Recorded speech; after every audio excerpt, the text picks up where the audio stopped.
கார்த்திக் செங்கல்பட்டில் வேலை பார்த்து கொண்டிருந்தான். அன்று வேலை முடிஞ்சதும் திண்டிவனம் போறதுக்காக தனியா பைக்கில் கிளம்பினான். அன்னைக்கு இரவு நேரம் 11 மணி. மெயின் ரோடு, ரோட்டின் இரு பக்கமும் அடர்ந்த காடு.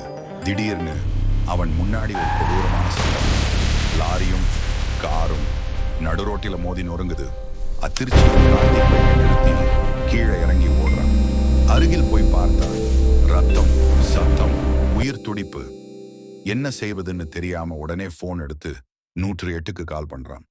திரும்பி பேசிட்டு போன் வச்சுட்டு திரும்பி பார்க்கிறான். அந்த இடத்துல லாரியும் இல்ல, காரும் இல்ல. எதுவும் நடக்காத மாதிரி ஒரு பயங்கர அமைதி. கார்த்திக் அப்படியே நின்று போறான். இந்த மாதிரி உங்களுக்கு நடந்தா அந்த இடத்துல நீங்க என்ன பண்ணியிருப்பீங்க?